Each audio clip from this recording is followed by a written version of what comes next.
এতদিন তোমরা শুধু কলেজে ভর্তি হয়েছো এবং তার বিনিময়ে তোমরা শুধু সাইবার ক্যাফে গিয়েছো এবং তোমরা কলেজে ভেরিফিকেশনে যা যা আর কি ডকুমেন্টগুলো লাগে সেগুলো নিয়ে দৌড়াদৌড়ি করেছো।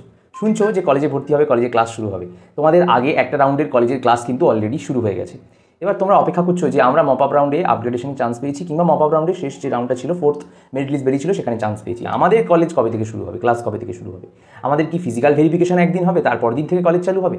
বন্ধুরা, জেলার বিভিন্ন কলেজে যাদের 4th মেরিট লিস্টে নাম উঠেছে তাদের কিন্তু ক্লাস শুরু হচ্ছে 3 থেকে 7 সেপ্টেম্বর। আর এই ক্লাস শুরুতেই তোমাদের ভেরিফিকেশান হয়ে যাবে ডকুমেন্টসগুলো নিয়ে তোমরা প্রথম দিন, যার যেদিন কাউকে 3 তারিখ ফোন করে ডেকেছে, কাউকে 4 তারিখ, কাউকে 5 তারিখ, কাউকে 6 তারিখ, কাউকে 7 তারিখ, এই 3 থেকে 7 তারিখের মধ্যেই সবার ভেরিফিকেশান ও ক্লাস কিন্তু চালু হয়ে যাবে।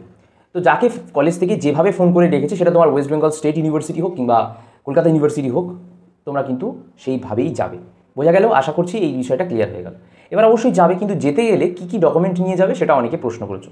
প্রথম দিন দেখো, তুমি ভর্তি হয়েছিলে, যে অ্যাডমিশন ফর্ম তুমি ফিল আপ করেছিলে তার একটা প্রিন্ট আউট বেরিয়েছে, সেটা কিন্তু নিয়ে যাবে।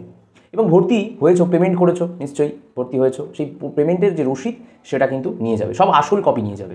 এর পাশাপাশি বলি বন্ধুরা, মাধ্যমিক ও উচ্চ মাধ্যমিক দুটি ক্ষেত্রেরই রেজিস্ট্রেশন সার্টিফিকেট, অ্যাডমিট কার্ড, তারপর তোমাদের রেজাল্ট, এগুলো কিন্তু সমস্তটাই জেরক্স ও আসল নিয়ে যাবে। এরপর আধার কার্ড নিয়ে যাবে, তোমার পাসপোর্ট সাইজ 2 কপি ফটো নিয়ে যাবে, এবং এর পাশাপাশি বলি, কেউ যদি SC ST OBC হও কিংবা কোনো প্রতিবন্ধী হও, তোমরা কিন্তু সেই সার্টিফিকেটটাকে নিয়ে যাবে। আর তোমাদের পরিচয়পত্র যেটা WBCAP পোর্টালে দিয়েছিলে, আধার কার্ডটাই নিয়ে যাবে। তাহলে কিন্তু তোমাদের এই ডকুমেন্টগুলো সমস্ত যেটা বললাম আমরা, সব আসল ডকুমেন্ট ও পারলে 1 কপি করে জেরক্স কিন্তু করে নিয়ে যাবে।